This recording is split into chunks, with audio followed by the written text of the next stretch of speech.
नापरकोट थाने यद खानपुर के कच्चे माए कुरिया को अवा तलकोट मोरवासी WHO जो पोलियो वर्कर नौजवान नईम अख्तर बपड़ बाजियाब न थी सघियो। मुगी जे वारसनि पारां नौजवान की बाजियाबी लाइ पुलिस के शाम ताईं जी मोहलत। शाम ताईं मुगी की बाजियाबी अमल में न अचण की सूरत में वारसनि पारां सुभाणे जुमे ॾींहुं इंडस हाईवे ते एहतिजाजी धरणे हणण जो चेतावनी ॾिनो आहे। क़ौमी अवामी तहरीक पारां में नौजवान नईम अख्तर बपड़ जे अगवा वाक़े ख़िलाफ़ ऐं बाजियाबी लाइ एहतिजाज जो सॾु ॾिनो वियो आहे। ॿिए तरफ़ बीरबल सुजरा ऐं करमपुर में भी पोलियो जो बाइकाट करे पोलियो वर्कर नईम अख्तर बपड़ जे अगवा वाक़े ख़िलाफ़ ऐं तुर्त बाजियाबी लाइ एहतिजाज पूर्ण कयो।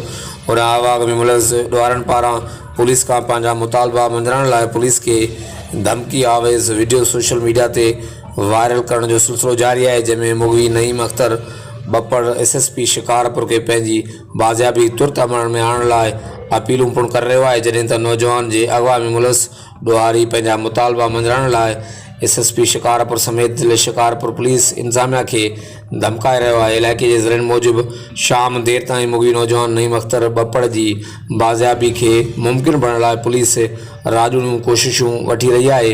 होॾां पोलियो वर्करनि करमपुर लाड़े वटि रोड बंद करे इंडस हाईवे ते धरणो हणी ॻोठ मोरोवासी पोलियो वर्कर नईम अख्तर बपड़ जी बाजियाबी जो मुतालबो कंदे पुलिस खिलाफ़ सख़्त नारेबाज़ी पूर्ण कई आहे। हर वक्त आगाहण लाइ ॾिसंदा रहो GTN वेब न्यूज़ करमपुर।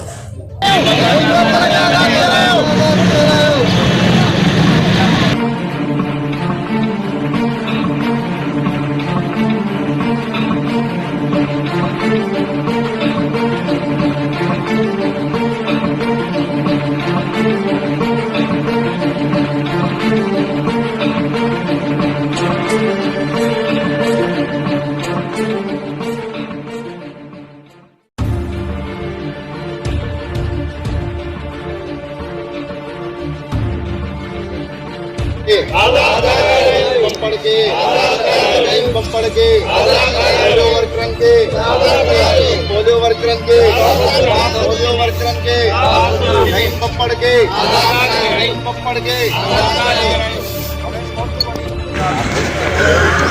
गाल आया ना कोई वीडियो केड़े भरने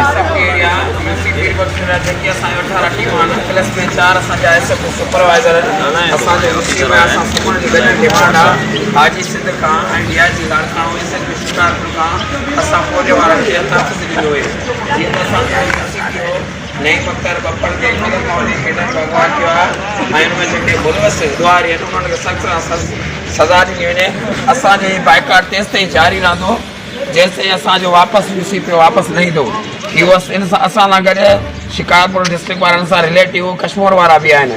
इहो असांजो जेको आहे सो पोलियो कास इंटरनेशनल कास आहे, सिर्फ़ु असांजो न आहे, पूरी माना जेको आहे सो दुनिया जो मसइलो आहे। इहो अॼु असांजे हिकु वर्कर सां थियो आहे, सुभाणे कंहिं सां बि थी सघे थो। इन आओ असां समूरो जो प्लस इहो जेको आहे स्टेट गवर्नमेंट खे ॾियूं था त असांजो वापसि करायो।